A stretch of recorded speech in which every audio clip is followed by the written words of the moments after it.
Hello everyone, I know आप सबने मेरी फर्स्ट वीडियो अब तक देख ली है पावर शेयरिंग की और आपने मेरे चैनल को लाइक और सब्सक्राइब भी कर दिया है। और अगर नहीं किया है तो पहले कर दीजिए, उसके बाद हम इस चैप्टर को समझते हैं। ठीक है, आज के इस लेक्चर के अंदर हम समझने वाले हैं कि पावर्स को किस लिए हमें डिस्ट्रीब्यूट करना चाहिए। ठीक है, और इसके साथ साथ हम समझेंगे कि पावर को अगर हमें डिस्ट्रीब्यूट करना चाहिए तो हम वो करेंगे कैसे, कि हमें क्या कौन से पैटर्न्स को फॉलो अप करना है जिससे हम पावर स्पेक्ट्रम में डिस्ट्रीब्यूट कर सकते हैं। ठीक है, तो चलिए स्टार्ट करते हैं अपने फर्स्ट क्वेश्चन के साथ, why power sharing is desirable. तो देखिए इस क्वेश्चन के अंदर सीधा सीधा पूछा गया है कि हमें पावर शेयरिंग क्यों करनी चाहिए। क्लियर क्वेश्चन है, एग्जाम के पॉइंट ऑफ व्यू से काफी ज्यादा इंपॉर्टेंट है, केस स्टडी के पॉइंट ऑफ व्यू से काफी इंपॉर्टेंट है। जैसे कि आप सब जानते हैं कि इस टाइम पीरियड पर हमारे जो पेपर का पैटर्न है दैट इज एमसीक्यू फॉर्मेट, इसके अंदर आपकी केस स्टडीज आने वाली है। तो आपको अपनी केस स्टडीज के ऊपर बहुत ज्यादा कंसंट्रेट करना होगा, that will be definitely a depth study of your topics. ठीक है, तो हमें इन दोनों के मीनिंग्स के साथ साथ क्या हमें पढ़ना है, हमें उस चीज पर भी ध्यान देना है। तो चलिए देखिए, सबसे पहला लिखा है यहाँ पर prudential reason and moral reason. तो हमें इन दोनों के मीनिंग के बारे में पता होना बहुत ज्यादा जरूरी है कि प्रूडेंशियल और मॉरल होता क्या है। प्रूडेंशियल का मतलब होता है काइंड ऑफ रिस्पॉन्सिबिलिटी, आपकी जिम्मेवारी है कि आपको ये करना चाहिए। समझदारी आप कह सकते हैं कि अगर आप ये नहीं करेंगे तो आप समझदार नहीं माने जाएंगे। बताइए क्यों? मान लीजिए आप अपने घर में बड़े हैं, आपका छोटा भाई या बहन भी है साथ में, और उसके रिगार्डिंग अगर आप एक अपनी रिस्पॉन्सिबिलिटी नहीं रखते हैं तो आपको समझदार नहीं माना जाएगा। ठीक है, ऐसा ही प्रूडेंशियल रीजन और मॉरल रीजन के अंदर भी कुछ समझा जाता है कि अगर कंट्री की जो गवर्नमेंट है वो इन पैटर्न्स को फॉलो अप नहीं करती है, पावर को शेयर नहीं करती है, तो उसे समझदार नहीं कहा जाता। वो कैसे? देखिए, अगर हम पावर्स को शेयर ना करें, मान लीजिए प्रूडेंशियल रीजन के लिए यहाँ पर ही बोला गया, अगर हम पावर्स को शेयर ना करें तो उससे क्या होगा, जो डिफरेंट सोशल ग्रुप्स हमारी कंट्री के अंदर हैं, सोशल कम्युनिटीज हैं, वो सब आपस में भिड़ जाएंगी, सब लड़ना शुरू कर देगी, लड़ाई बढ़ेगी। जैसा कि हमने श्रीलंका के केस में पढ़ा कि जो दो डिफरेंट कम्युनिटीज थी, कहने को तो कह रही कि हम डेमोक्रेटिक गवर्नमेंट है, बट एक्चुअल में क्या वो डेमोक्रेटिक थी? नहीं थी। क्यों नहीं थी? क्योंकि वहां पर समाज को सुप्रीमेसी दी गई थी, डोमिनेशन था उनका बहुत ज्यादा। ठीक है, और इसी रीजन से वहां पर हम उसे डेमोक्रेटिक कंट्री नहीं कह सकते, ना ही उस कंट्री के उन लोगों को जिन्होंने गवर्नमेंट वहां फॉर्म करी थी उन्हें हम समझदार कह सकते हैं। ठीक है, तो सिर्फ डेमोक्रेटिक कहने से डेमोक्रेटिक नहीं बनती है कोई भी गवर्नमेंट, उसके लिए ऐसा कुछ करना पड़ता है कि वो डेमोक्रेसी कहलाए। ठीक है, तो प्रूडेंशियल रीजन के अंदर हमें सीधा सीधा पॉइंट दिया गया है, अगर आपने पावर शेयर नहीं करी तो उससे क्या होगा, हमारी कंट्री के अंदर दो सोशल कम्युनिटीज या दो सोशल ग्रुप्स आपस में इस तरीके से लड़ेंगे कि वो सिविल वॉर लगेगा। डेफिनेटली हमने श्रीलंका के केस में पढ़ा, और वो कह रहे हैं कि पॉलिटिकल कन्फ्लिक्ट्स, जब से सोशल कन्फ्लिक्ट्स बढ़ेंगे तो जो सोशल कन्फ्लिक्ट्स हैं धीरे धीरे इतने बढ़ जाएंगे कि पॉलिटिकल इंस्टेबिलिटी क्रिएट होगी। ठीक है, पॉलिटिकल इंस्टेबिलिटी कैसे हुई? अब मान लीजिए हमारी कंट्री की हम बात करते हैं, तो हमारी कंट्री के अंदर एक गवर्नमेंट है, बीजेपी है, कांग्रेस है, अलग अलग डिफरेंट सोशल पार्टीज जो 7 नेशनल पार्टीज है जो रूल करती रहती हैं। तो उनमें अगर कोई एक पार्टी रूल कर रही है इस टाइम पीरियड पर और वो कंट्री को सही से मैनेज नहीं कर पा रही है, क्यों नहीं कर पा रही है? क्योंकि सोशल कन्फ्लिक्ट्स बहुत बढ़ते चले जा रहे हैं। एट लास्ट क्या होगा, जो एक टाइम पीरियड होता है, टेन्योर होता है 5 इयर्स का, अगर वो 5 इयर्स कंप्लीट नहीं कर पा रही है इस वजह से क्योंकि वो मैनेजमेंट उसकी सही नहीं जा रही है, तो पब्लिक की डिमांड क्या होगी? डेफिनेटली पब्लिक कहेगी कि इस गवर्नमेंट को हटाया जाए, री इलेक्शंस कंडक्ट किए जाएं। ठीक है, अब वो री इलेक्शंस होंगे, गवर्नमेंट चेंज होगी, तो क्या पॉलिटिकल स्टेबिलिटी रहेगी इससे? या फिर आपके मिनिस्टर्स बार बार चेंज हो रहे हैं तो क्या उससे हमारी पॉलिटिकल स्टेबिलिटी रहेगी? बिल्कुल भी नहीं। तो पॉलिटिकल स्टेबिलिटी को लाने के लिए हमें पहले सोशल कम्युनिटीज के बीच के जो कन्फ्लिक्ट्स हैं उन्हें रोकना होगा।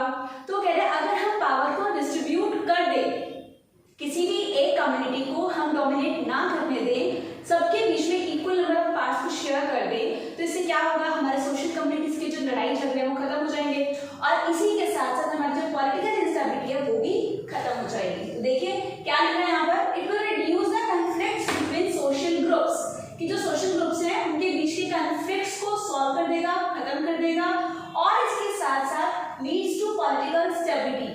ऑब्वियसली जब सोशल कन्फ्लिक्ट्स नहीं है तो पॉलिटिकल स्टेबिलिटी भी बनी रहेगी। जो गवर्नमेंट ऑलरेडी काम कर रही है, 5 साल का अपना टेन्योर है उसका, उस टेन्योर को पूरा करके ही तो हटेगी, तभी तो कल इलेक्शंस होंगे उसके बाद। ठीक है, फिर आते हैं हमारे moral reasons. Now what do you mean bye moral exactly? हमने बहुत बार ऐसा समझा है कि मॉरल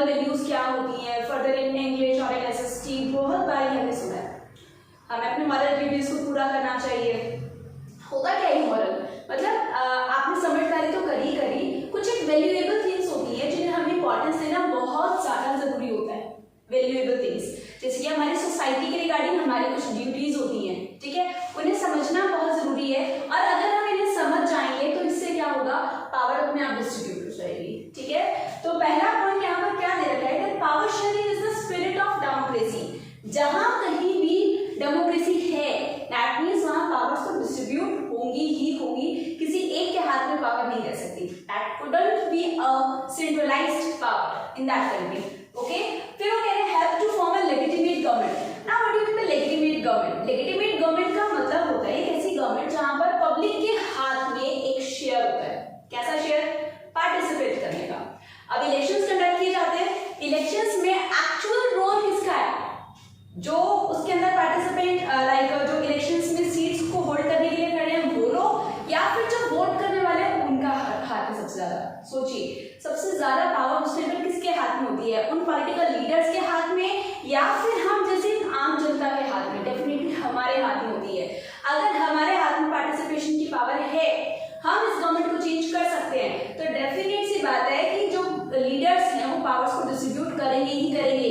वो सारी पावर्स अपने हाथ में नहीं रख सकते क्योंकि हमारी कंट्री एक डेमोक्रेटिक गवर्नमेंट है। बट जहां डेमोक्रेसी आती है वहां पर पावर शेयरिंग मैंडेटरी है, ठीक है।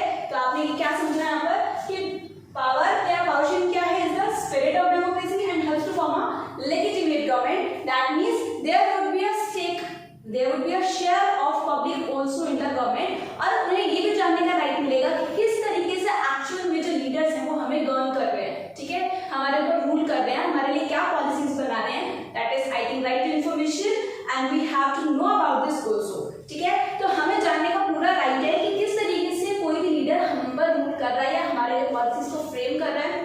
फर्दर अगर हमें लगता है कि वो प्रॉपर्ली हमारे लिए काम नहीं कर रहे हैं तो हमारे पास पूरा राइट होता है कि हम उसे हटा सकें। ये एक्चुअल में हमारे पास पावर है, ठीक है। तो हमें भी इस तरीके से पावर मिली। जब हमें भी इस तरीके से पावर मिली है तो ये क्या है? Power sharing. अब यहाँ पर एक इंपॉर्टेंट पॉइंट दिया जाता है पावर शेयरिंग के रिगार्डिंग। अगर वो काम नहीं किया गया, मतलब पावर शेयरिंग अगर नहीं करेंगे तो क्या हो सकता है उस सिचुएशन के अंदर? तो सुनिए ध्यान से। tyranny of the majority is not just oppressive for the minority, ठीक है, as well as ruins the majority। देखिए एक बहुत ही ज्यादा इंपॉर्टेंट पॉइंट है, एक इंपॉर्टेंट लाइन आपके लिए। tyranny का मतलब होता है कि अपनी पावर्स को गलत तरीके से यूज कर लेना, ठीक है, that is known as tyranny। तो कह रहे हैं कि tyranny जो अगर सेटअप कर दी गई किसी एक कम्युनिटी के थ्रू या किसी एक सोशल ग्रुप के थ्रू, तो होगा क्या? क्या इसमें सिर्फ और सिर्फ माइनॉरिटी के लोग मारे जाएंगे? नहीं, ऐसा बिल्कुल नहीं होगा। उसमें मेजॉरिटी भी मारी जाएगी। हमने श्रीलंका का केस पढ़ा था, हमने उसमें समझा था क्या जब सिविल वॉर हुआ तो सिविल वॉर में क्या सिर्फ और सिर्फ जो तमिल्स थे वो लोग मारे गए थे। मान लीजिए आपकी और मेरी लड़ाई हो जाती है, ठीक है, आपकी मेरी लड़ाई के अंदर अगर मैं आपको पीट देती हूँ, ठीक है, और उधर से आप मुझे पीट देते हैं, तो उसमें चोट किस किस को लगेगी? सिर्फ आपको लगेगी या मुझे भी लगेगी? मान लीजिए majority, I am not minority, मैं मेजोरिटी में हूँ और मैं कह रही हूँ हम दोनों ने एक दूसरे को पीटा, पिटाई होगी खूब, और उस पिटाई के अंदर क्या सिर्फ और सिर्फ तुम माइनॉरिटी थे तो तुम्हारे को चोट, तुम्हें चोट लगेगी? नहीं, उसमें मुझे भी चोट लगेगी, ठीक है। और जब मुझे भी चोट लगेगी तो क्या उसमें नुकसान सिर्फ तुम्हारा हुआ? मेरा भी तो हुआ, ठीक है। तो मैं अपना नुकसान करने के लिए लड़ाई क्यों कर रही हूँ? समझे इस बात को? तो वो यही कह रहे हैं कि tyranny of the majority, ये जो मेजॉरिटी कम्युनिटी है अगर अपनी पावर्स का गलत यूज करती है, माइनॉरिटी को नुकसान पहुंचाने की कोशिश करती है, सिविल वॉर की सिचुएशन को क्रिएट करती है, तो क्या उसमें सिर्फ और सिर्फ माइनॉरिटी के लोग मारे जाएंगे? नहीं, उसमें मेजॉरिटी भी मरेगी, ठीक है, उसके भी लोगों को नुकसान होगा, उनकी जो प्रॉपर्टी है उनको भी नुकसान होगा, उनके जो लोग हैं उनको भी मरेंगे, एक ब्लडशेड होगा बहुत ज्यादा। तो उस चीज को हमें, उस सिचुएशन को हमें लेकर ही क्यों आना है? इससे बेटर है पावर शेयरिंग कर लो। That is the exactly reason why power sharing is desirable. Is it clear to you all? तो चलिए अब हम चलते हैं अपने नेक्स्ट टॉपिक की तरफ। तो हमारा नेक्स्ट टॉपिक क्या है? Forms of power sharing. देखिए हमने अभी समझा कि पावर शेयरिंग हमें क्यों करनी चाहिए, और अब हम क्या समझने वाले हैं कि अगर हम पावर शेयरिंग करते हैं तो हमें उसे कैसे करना चाहिए। तो उसमें हमारे पास 4 पैटर्न है जो हम एक एक करके सारे समझेंगे, जिसमें हमारा जो फर्स्ट पैटर्न है that is among the different organs. अभी ऑर्गन्स क्या है? हमारे क्या बॉडी पार्ट्स हैं? नहीं, डेफिनेटली ये गवर्नमेंट के डिफरेंट ऑर्गन्स है, एक ही लेवल पर आने वाले अलग अलग डिफरेंट ऑर्गन्स है, ठीक है। तो हम गवर्नमेंट के जो हमारे ऑर्गन्स होते हैं वो 3 मेन ऑर्गन माने जाते हैं पार्लियामेंट के के अंदर, वो कौन कौन से हैं? Legislature, executive and judiciary. ठीक है, अब ये तीनों होते क्या है? देखिए हम बचपन से पढ़ते आ रहे हैं लेजिस्लेचर, एग्जीक्यूटिव और जुडिशरी के बारे में, बट फिर भी बहुत बार होता है, बहुत सारे स्टूडेंट्स ऐसे हैं जो सोशल साइंस से बहुत ज्यादा नफरत करते हैं, बट 10th क्लास में आकर उन्हें बहुत ज्यादा स्टडी आउट करना पड़ता है just to score a good mark. तो इसीलिए हम यहाँ पर इसके बारे में फिर से बताने वाले हैं कि ये तीनों ऑर्गन्स क्या है। देखिए लेजिस्लेचर में वो मेंशन होते हैं लोग जो कि पार्लियामेंट के मेंबर्स है। ठीक है, पार्लियामेंट के मेंबर में हमारे प्रेसिडेंट है, प्राइम मिनिस्टर है, हमारे एमएलएस हैं। तो ये सब के सब क्या करते हैं, इनका काम क्या होता है? ये सब कानून बनाने का काम करते हैं। लॉ बनाने का काम जो होगा वो पार्लियामेंट के अंदर ही पास किया जाएगा। ठीक है, उसके बाद आते हैं हमारे एग्जीक्यूटिव्स। जितने भी हमारे काउंसिल ऑफ मिनिस्टर्स हैं, कैबिनेट मिनिस्टर्स हैं, ये सब एग्जीक्यूटिव मेंबर्स माने जाते हैं। इन सब का काम क्या है?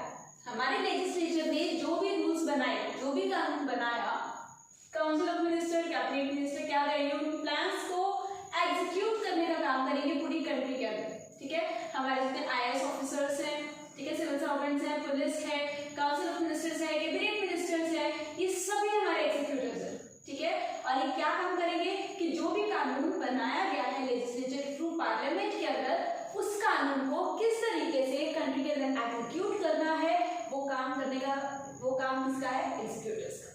फिर आती है हमारी जुडिशरी। देखिए जुडिशरी हालांकि हमारे लेजिस्लेचर और हमारे एग्जीक्यूटिव से सेपरेट ऑर्गन रखा गया है जो कि हमारे गवर्नमेंट के साथ इन्वॉल्व नहीं है, बिकॉज अगर गवर्नमेंट के साथ इन्वॉल्व कर दिया गया तो उससे रिजल्ट क्या होगा कि जो जितने मिनिस्टर्स हैं वो अपनी मर्जी से रूल्स को पास आउट करने की कोशिश करेंगे, हमारी जुडिशरी का रोल टोटली खत्म हो जाएगा। ठीक है, तो जुडिशरी को एक सेपरेट ऑर्गन रखा गया है बिल्कुल अलग गवर्नमेंट से। अब ये जुडिशरी का काम क्या है एग्जैक्टली? ये चेक करती है कि जो भी कानून बनाए जा रहे हैं क्या वो हमारे कॉन्स्टिट्यूशन फ्रेमवर्क के अंडर आते हैं या नहीं आते, और अगर नहीं आते हैं तो उन्हें हटाया जाए, उन्हें इम्प्लीमेंट ना किया जाए। इसके साथ साथ वो और क्या काम करेगी? जुडिशरी चेक करेगी कि जो लेजिस्लेचर के मेंबर्स हैं और एग्जीक्यूटिव के मेंबर्स हैं, ये सब क्या अपने पावर्स का गलत यूज तो नहीं कर रहे हैं, क्या ये अपने पावर्स को यूज करते हुए कॉन्स्टिट्यूशन फ्रेमवर्क के बाहर तो नहीं जा रहे। तो इन दोनों को चेक करने का काम किसका है? जुडिशरी का। फर्दर आप देखिए यहाँ पर एक पॉइंट लिखा गया है that horizontal form of power sharing. जो पावर शेयरिंग है वो क्या है? एक हॉरिजॉन्टल फॉर्म है। हॉरिजॉन्टल क्यों बोला गया? क्योंकि एक ही लेवल के ऊपर तीनों ऑर्गन्स को रखा गया। ठीक है, फिर इन्होंने बोला कि चेक एंड बैलेंस सिस्टम है। चेक एंड बैलेंस क्यों कहा है इसे? बिकॉज ये तीनों ही ऑर्गन्स एक दूसरे को कंट्रोल करने का काम करते हैं। अभी जैसे कि मैंने आपको बताया कि लेजिस्लेचर और एग्जीक्यूटिव को जुडिशरी कंट्रोल करती है, तो जुडिशरी को भी कंट्रोल करने वाला कोई होना चाहिए। देखिए अगर जुडिशरी में जो जजेस होते हैं, हमारा पैनल होता है पूरा, तो ये जजेस अगर सही तरीके से काम नहीं कर रहे हैं, वो भी अगर कॉन्स्टिट्यूशन फ्रेमवर्क के बाहर जा रहे हैं, तो हमारी जो पार्लियामेंट है उस पार्लियामेंट के पास पूरा राइट है कि वो उस जज को इम्पीच कर सके। ठीक है, उसकी सीट से उसे हटा सके, ये राइट पूरा का पूरा पार्लियामेंट को दिया गया। तो जुडिशरी भी अपनी मर्जी से कुछ नहीं कर सकती है, उसे भी कॉन्स्टिट्यूशन फ्रेमवर्क के अंडर रहकर ही काम करना होता है। ठीक है, और इसी रीजन से इस सिस्टम को क्या बोला गया? चेक एंड बैलेंस सिस्टम, क्योंकि तीनों ही ऑर्गन्स एक दूसरे को पूरे अच्छे तरीके से कंट्रोल करने का काम कर रहे हैं, एक दूसरे को चेक करने का काम कर रहे हैं। फिर नेक्स्ट पॉइंट आता है equal number of parts to each organ. देखिए 3 ऑर्गन दिए गए हैं, तीनों में से एक भी ऑर्गन ऐसा नहीं है जिसके पास बहुत ज्यादा पावर हो और एक ऑर्गन ऐसा हो जिसके पास बहुत कम पावर हो। तीनों को इक्वल नंबर ऑफ पार्ट्स दी गई है, किसी के पास ज्यादा या कम नहीं है। इसके अलावा क्या कहा कि no limited powers to any organ. इनमें से तीनों में एक भी ऑर्गन ऐसा नहीं जिसके पास अनलिमिटेड पावर हो, मतलब एक लिमिटेशन रखी गई है। हमने लास्ट ईयर 9th क्लास में इसके बारे में पढ़ा है कि हमारे जो पार्लियामेंट होती है, हमारे जो प्राइम मिनिस्टर है, हमारे प्रेसिडेंट है, उनकी कुछ लिमिटेशंस होती है, कुछ रेस्ट्रिक्शंस होती है कि उन रेस्ट्रिक्शंस के अंदर रहकर ही उन्हें काम करना होता है। तो यही वो बता रहे हैं कि अनलिमिटेड पावर्स किसी को भी कंट्री में नहीं दी जाती, अदरवाइज वो टायरानी क्रिएट कर सकते हैं, डेस्पोटिक पावर्स का यूज कर सकते हैं, इसीलिए अनलिमिटेड पावर्स किसी को भी नहीं दी जाती।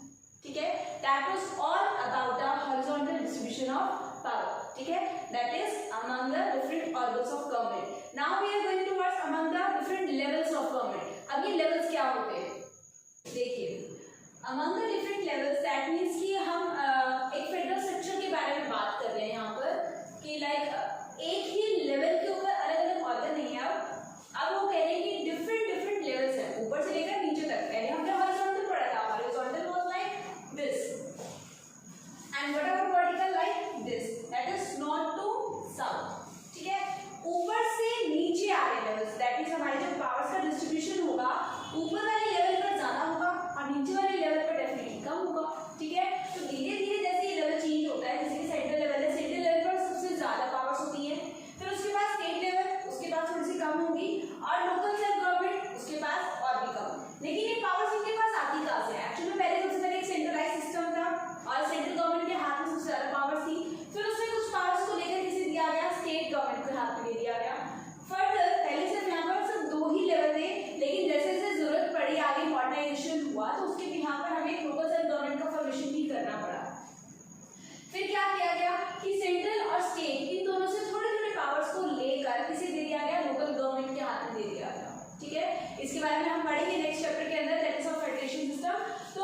हमारे इस सिस्टम को फेडरल गवर्नमेंट भी कहा जाता है। कि जिस तरीके से जो हमारी गवर्नमेंट के डिफरेंट लेवल्स में पावर्स को डिस्ट्रीब्यूट किया गया, इस सिस्टम को हम फेडरल गवर्नमेंट भी कहते हैं। तो हमारी जो जनरल गवर्नमेंट है that is the central government, ये हमारी कंट्री में यूनियन गवर्नमेंट के नाम से भी जानी जाती है, सेंट्रल गवर्नमेंट के नाम से भी जानी जाती है, फर्दर इसे फेडरल गवर्नमेंट भी बोला जाता है। That depends on the countries की, अलग-अलग कंट्रीज अलग-अलग नेम्स का यूज करती है, तो उस बिहाफ पर है। फिर वो कह रहे हैं कि हमने पावर्स को डिस्ट्रीब्यूट कर दिया ऊपर से नीचे तक लेवल पे, ठीक है। वो कह रहे हैं इसीलिए इसे हम क्या बोलेंगे, वर्टिकल पावर शेयरिंग, ठीक है। फिर कह रहे हैं तो हमारी सेंट्रल गवर्नमेंट है that is the general government, पूरी कंट्री के लिए, टार कंट्री के लिए वो रूल करती है, उसकी पॉलिसीज बनाती है, तो उसे हम फेडरल गवर्नमेंट भी कहते हैं, ठीक है। स्टेट गवर्नमेंट का फॉर्मेशन किया गया किसके लिए, प्रोविंशियल और रीजनल लेवल पर। बहुत सारे स्टेट्स हैं हमारी कंट्री के अंदर, हर एक स्टेट के लिए अलग अलग गवर्नमेंट का फॉर्मेशन किया गया। हालांकि हर कंट्री के अंदर ऐसा सिस्टम नहीं होता है, that depends on the country size, कि उनका साइज क्या है, बड़ा है छोटा है, उस पर डिपेंड करता है, या उनके गवर्नमेंट सिस्टम के ऊपर डिपेंड करता है कि वो इस तरीके से स्टेट गवर्नमेंट जो है अलग अलग बनाएंगे या नहीं बनाएंगे। उसके बारे में भी हम पढ़ेंगे नेक्स्ट चैप्टर के अंदर कि किस तरीके से किसी कंट्री के अंदर डिफरेंट स्टेट्स होती है या किसी में नहीं होती है, ठीक है। तो प्रोविंशियल और रीजनल लेवल पर स्टेट गवर्नमेंट का फॉर्मेशन हुआ, जिसमें जो पावर्स दी गई वो सेंट्रल गवर्नमेंट से लेकर ही स्टेट गवर्नमेंट को दी गई, ठीक है। फिर हमारी कंट्री के अंदर एक थर्ड टायर इंट्रोड्यूस किया गया, that was about local self government. तो लोकल सेल्फ गवर्नमेंट में भी हमें कुछ पैटर्न्स फॉलो करने पड़े, जैसे कि जो हमारी लोकल गवर्नमेंट है वो अगर हम विलेजेस में चेक करते हैं तो विलेजेस के अंदर पंचायती राज इंट्रोड्यूस किया गया, ठीक है। और ऐसे ही जो छोटी सिटीज हैं, टाउन्स है, टाउन्स के लिए municipality, and for the big cities there is municipal corporation. तो 3 टायर सिस्टम के अंदर इसे भी इंट्रोड्यूस किया गया लोकल सेल्फ गवर्नमेंट को। अभी लोकल सेल्फ गवर्नमेंट के हाथ में पावर कम है, मतलब पंचायती राज है, तो पंचायती राज के रिगार्डिंग उसके गांव में, जिस भी गांव के अंदर वो काम करें, जिस भी विलेज के अंदर उनका रूल है, सिर्फ वही के रिगार्डिंग उनको पावर दी जाएगी। ऐसे ही म्युनिसिपैलिटी के पास जो पावर्स है वो उसकी म्युनिसिपैलिटी उसी टाउन के रिगार्डिंग उसके पास पावर्स है, वही का वो टैक्स कलेक्ट कर सकते हैं, लैंड रेवेन्यूज है कलेक्ट कर सकते हैं, और ऐसे ही म्युनिसिपल कॉर्पोरेशन के पास, ठीक है। तो तीनों ही लेवल्स के पास अलग अलग पावर है। ये लोकल गवर्नमेंट के हाथ में जो पावर है वो पूरी स्टेट के अंदर अप्लाई नहीं कर सकती है। ऐसे ही जो स्टेट गवर्नमेंट के पास पावर है, मान लीजिए मैं हरियाणा गवर्नमेंट से हूँ या पंजाब गवर्नमेंट से हूँ, तो मेरे पास जो पावर है वो मैं अपनी स्टेट के लिए अप्लाई कर सकती हूँ, उसे मैं किसी और स्टेट के अंदर यूज नहीं कर सकती। ऐसे ही कोई दूसरी स्टेट की गवर्नमेंट मेरी स्टेट के अंदर इसको यूज नहीं कर सकती है, ठीक है। फर्दर अबाउट सेंट्रल गवर्नमेंट तो जनरल गवर्नमेंट है, that is for the entire country for all citizens. तो सभी के लिए पॉलिसीज बनाने का काम हमारी सेंट्रल गवर्नमेंट ही करती है, ठीक है। तो अब हम नेक्स्ट पावर शेयरिंग सिस्टम क्या है हमारा, अमंग द डिफरेंट कम्युनिटीज। तो देखिए किस तरीके से अलग अलग सोशल ग्रुप्स के अंदर पावर्स को डिस्ट्रीब्यूट किया जाता है। हमारे यहाँ पर क्या लिखा है, हमने एक एग्जाम्पल के बारे में लिखा है यहाँ पर, such as a community government in Belgium. हमने श्रीलंका और बेल्जियम दोनों का केस पढ़ा था फर्स्ट वीडियो के अंदर, ठीक है। और जिसने अभी तक नहीं देखी है तो प्लीज देख लीजिए, आपको बेल्जियम और श्रीलंका की स्टोरी समझ में आ जाएगी।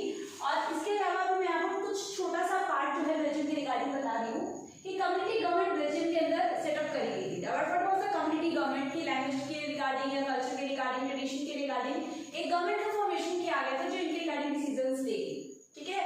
और इसमें सिस्टम क्या फॉलो किया जाएगा कि जैसे 3 लैंग्वेज बोलने वाले लोग हैं वहां पर, तो तीनों में से कोई भी एक लैंग्वेज के जो लोग हैं उनकी गवर्नमेंट का फॉर्मेशन किया जाएगा, ठीक है। लेकिन उसमें वोटिंग सभी लोग करेंगे, चाहे वो जर्मन स्पीकिंग है, चाहे वो डच स्पीकिंग है, चाहे वो फ्रेंच स्पीकिंग है, ठीक है। तीनों ही कम्युनिटीज के लोग इसके अंदर वोटिंग करेंगे। वो कहीं पर भी रहते हैं, ये मैटर नहीं करता कि वो कहाँ रह रहे हैं, ब्रुसेल्स में रह रहे हैं या किसी एक रीजन के अंदर रह रहे हैं बेल्जियम के, वो कहीं से भी कुछ मैटर नहीं करता। मेन मैटर क्या करता है, कम्युनिटी गवर्नमेंट है, तो कम्युनिटी गवर्नमेंट के पॉइंट ऑफ व्यू से आपको क्या देखना है कि आपको कम्युनिटी गवर्नमेंट के लिए वोट करना है। कोई भी एक लैंग्वेज की ही गवर्नमेंट का फॉर्मेशन होगा, दैट्स इट। तो यहाँ पर एक कम्युनिटी को प्रमोट किया जा रहा है, डोमिनेंस नहीं है, सिर्फ एक प्रमोशन का काम किया जा रहा है कि वो एक वीकर सेक्शन के अंदर ना रह जाए। जैसे कि अगर हम जर्मन स्पीकिंग की बात करते हैं तो बेल्जियम के अंदर जर्मन स्पीकिंग पीपल जो थे वो काफी कम थे, ठीक है, उनकी माइनॉरिटी थी। तो उस माइनॉरिटी को ऊपर उठाने के लिए, उस वीकर सेक्शन को ऊपर उठाने के लिए, उनको भी एक पावर शेयरिंग देने के लिए तो क्या करना होगा, उन्होंने इतना अच्छा पैटर्न फॉलो किया, that was the community government. फिर बात करते हैं इंडिया की। इंडिया के अंदर आप सब जानते हैं कि यहाँ पर जो सोशल कम्युनिटीज है उसके अंदर कुछ वीकर सेक्शन है, जैसे कि एससीज, एसटीज, ओबीसी, तो ऐसे डिफरेंट कम्युनिटीज हैं जो काफी वीकर सेक्शन के अंदर रहती है, ठीक है। फर्दर बहुत बड़े स्केल पर वुमेन को भी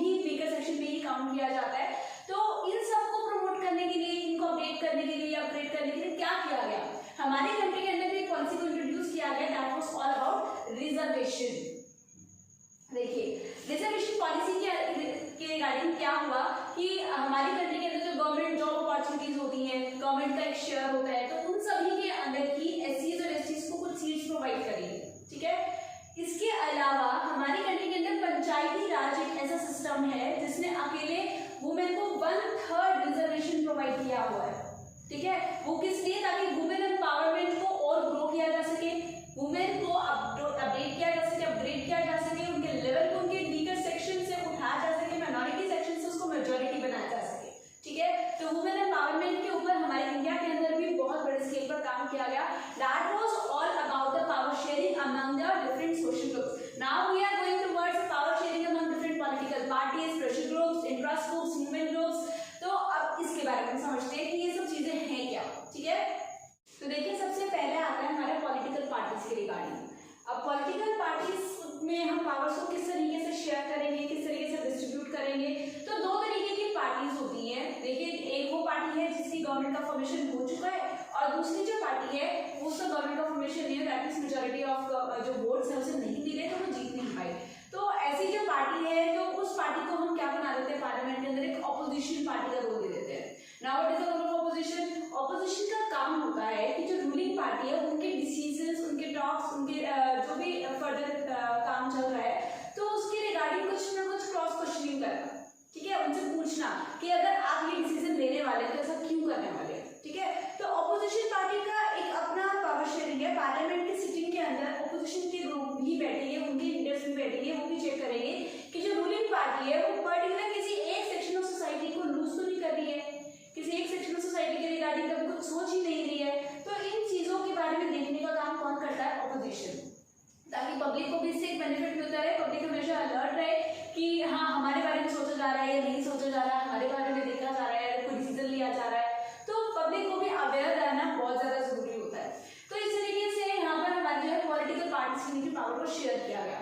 फिर कह रही कि हमारी कंट्री के अंदर एक टाइप ऑफ गवर्नमेंट का फॉर्मेशन हुआ, that was known as a coalition government. देखिए कोलिशन गवर्नमेंट हमने 9th क्लास में भी पढ़ा है। कोलिशन गवर्नमेंट क्या होती है कि जब कभी भी किसी एक पॉलिटिकल पार्टी को मेजॉरिटी नंबर ऑफ वोट्स नहीं मिलते हैं, ठीक है, मैंने बोला मेजॉरिटी नंबर ऑफ वोट्स अगर किसी एक पॉलिटिकल पार्टी को नहीं मिलते हैं तो उस केस के अंदर बहुत सारी पॉलिटिकल पार्टीज आपस में मर्ज कर लेती हैं ताकि वो अपनी मेजॉरिटी शो कर सके पार्लियामेंट के अंदर। देखिए यहाँ पर हम एक एग्जाम्पल भी ले सकते हैं, जैसे कि हमारी कंट्री के अंदर का ही एग्जाम्पल है।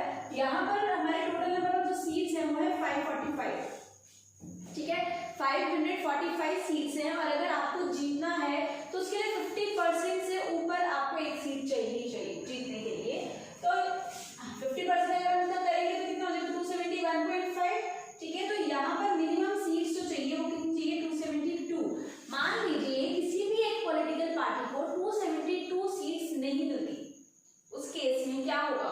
कोई भी पॉलिटिकल पार्टी नहीं जीत पाई, ठीक है, तो क्या गवर्नमेंट फॉर्मेशन नहीं होगा? बिल्कुल होगा। कैसे होगा? ये सिस्टम के अंदर हम कम्युनिटी की बात करते हैं, कोलिशन की बात करते हैं, तो इसमें हम डिफरेंट पॉलिटिकल पार्टीज जिनके पास बहुत नंबर ऑफ वोट्स मिनिमम है उन्हें साथ में जोड़ लेंगे, ठीक है। एक मेजॉरिटी पार्टी है जिसके पास काफी सारे वोट्स हैं, मान लीजिए 270 वोट्स, 260 वोट्स हैं, सिर्फ 12 वोट और चाहिए, तो कोई भी एक छोटी पार्टी जो है रीजनल पार्टी उनके साथ जुड़ जाएगी और एक कोलिशन गवर्नमेंट का फॉर्मेशन कर देगी। कंडीशन रख देगी कुछ ना कुछ कि लाइक अगर आप चीफ मिनिस्टर बन रहे हैं तो मुझे कोई छोटी सी पोस्ट साथ में और मिल जाए। उससे क्या फायदा कि जो छोटी पार्टी है रीजनल पार्टी जिसने 12 नंबर ऑफ वोट्स जो उसको प्रोवाइड कर रहे हैं, तो उससे बेनिफिट ये मिला कि जो छोटी पार्टी थी अदरवाइज तो वो रूलिंग में आ नहीं सकती थी, ठीक है, लेकिन उसके साथ कोलाइड करने की वजह से वो रूलिंग में आ जाएगी, उसे थोड़ा सा बेनिफिट मिल जाएगा। तो मिनिमम वोट कितने चाहिए थे? 272, 260 वोट से 12 ही चाहिए थे, लेकिन उन्होंने उन्हें 80 वोट्स दे दिए, ठीक है। तो 260 प्लस 80 कितने हो गए उनके पास? 340। तो 340 तो हमें तो 272 ही चाहिए थे जीतने के लिए, बट 340 मिल गए, तो it's very good for them. Clear? तो इसे हम बोलते हैं कोलिशन गवर्नमेंट। और ये जो कोलिशन गवर्नमेंट का एरा 1991 के बाद से शुरू हुआ, जब किसी भी पॉलिटिकल पार्टी को मेजॉरिटी नंबर ऑफ वोट्स नहीं मिले, ठीक है। इसके बाद आता है हमारा इंटरेस्ट ग्रुप्स। देखिए इंटरेस्ट ग्रुप्स होते हैं पर्टिकुलर किसी एक सेक्शन ऑफ सोसाइटी के इंटरेस्ट के लिए बात करना शुरू करते हैं। प्रेशर ग्रुप्स हैं ये प्रेशर ग्रुप्स करते क्या है, ये पॉलिटिकल पार्टीज के ऊपर या गवर्नमेंट के ऊपर एक प्रेशर डालने का काम करते हैं कि आप particular in section of society के लिए भी काम करिए, इनकी तरफ भी देखिए कि इनका इंटरेस्ट कहाँ है, किसकी तरफ इनका बेनिफिट कहाँ से निकल सकता है, इनके लिए क्या हम अच्छी पॉलिसीज डिजाइन कर सकते हैं। हो सकता है कि गवर्नमेंट के दिमाग में कोई अच्छी सी पॉलिसी ना आ रही हो और जो बिजनेसमैन है या कोई स्टूडेंट्स हैं या फार्मर्स हैं उनके माइंड में कोई अच्छी पॉलिसी है कि उनका बेनिफिट कर सकती है, तो उसके लिए प्रेशर ग्रुप्स हमेशा अवेलेबल होते हैं और वो प्रेशर ग्रुप्स को भी इसीलिए पावर दी जाती है। अगर उन्हें पावर नहीं दी गई तो इनकी आवाज, जो बिजनेसमैन है, फार्मर्स हैं, स्टूडेंट्स हैं, इंडस्ट्रियलिस्ट हैं, इन सबकी आवाज वहीं दबकर रह जाएगी, इनकी आवाज कभी गवर्नमेंट तक पहुंचेगी ही नहीं। ठीक है, इसीलिए हमारी कंट्री के अंदर प्रेशर ग्रुप्स, इंटरेस्ट ग्रुप्स, कुछ मूवमेंट ग्रुप्स भी बनाए गए।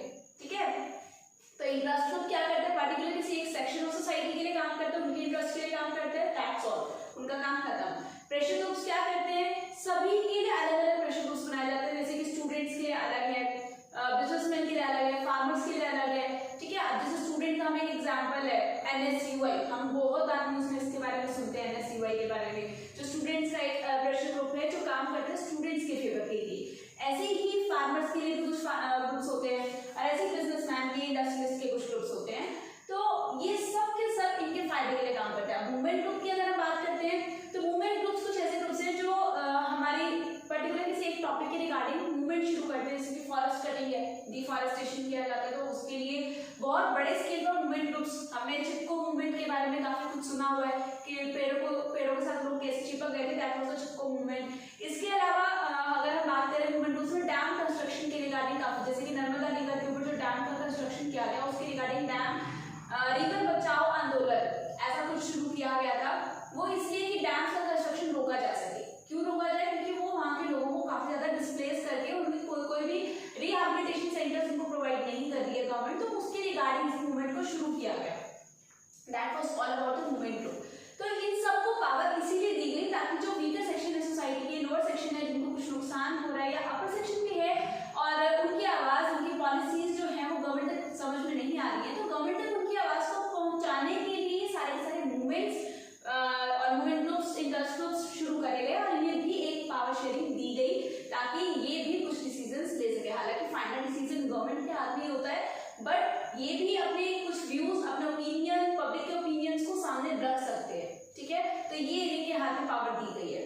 तो यहाँ पर हमारा ये चैप्टर होता है कंप्लीट कि पावर शेयरिंग क्या है। पावर शेयरिंग क्या, एक हम ओवरव्यू कर रहे हैं कि पावर शेयरिंग के अंदर हमने पहले श्रीलंका और बेल्जियम की एक स्टोरी पढ़ी थी कि किस तरीके से वहाँ पर गवर्नमेंट का फॉर्मेशन किया गया और किस तरीके से वहाँ के कॉन्फ्लिक्ट्स है, उन कॉन्फ्लिक्ट्स को सॉल्व करने के लिए क्या किया गया, कैसे श्रीलंका के अंदर सिविल वॉर की कंडीशन हुई और सिन्हास को सुप्रीमेसी दी गई, तमिल्स ने काफी रिवॉल्ट किया उसकी रिगार्डिंग, फाइनली जाके वहाँ पर डेमोक्रेटिक गवर्नमेंट का सेटअप उसके बाद किया गया, लेकिन उससे काफी ज्यादा ब्लडशेड हुआ, वहाँ की इकोनॉमी, वहाँ की सोसाइटी सब डिस्ट्रॉय हो चुका था।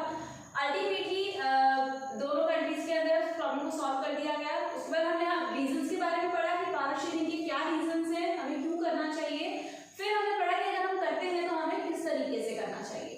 आई होप आप सबको वीडियो बहुत अच्छी लगी होगी, आपको सब चैप्टर अच्छे से क्लियर हो गया होगा और फर्दर अगर आपको इंपॉर्टेंट क्वेश्चंस के बारे में जानना है तो आप कमेंट बॉक्स के अंदर डाल सकते हैं अपने कमेंट्स कि आपको वीडियो कैसी लगी है, या फिर आप क्वेश्चंस पूछना चाहते हैं तो आप क्वेश्चंस की कमेंट बॉक्स के अंदर डाल सकते हैं। तो आप फटाफट से चैनल को सब्सक्राइब कर दीजिए ताकि हम आपको नोटिफिकेशंस देते रहें इसके रिगार्डिंग कि हमारी नेक्स्ट वीडियो, अपकमिंग वीडियो कौन सी है। Okay, bye.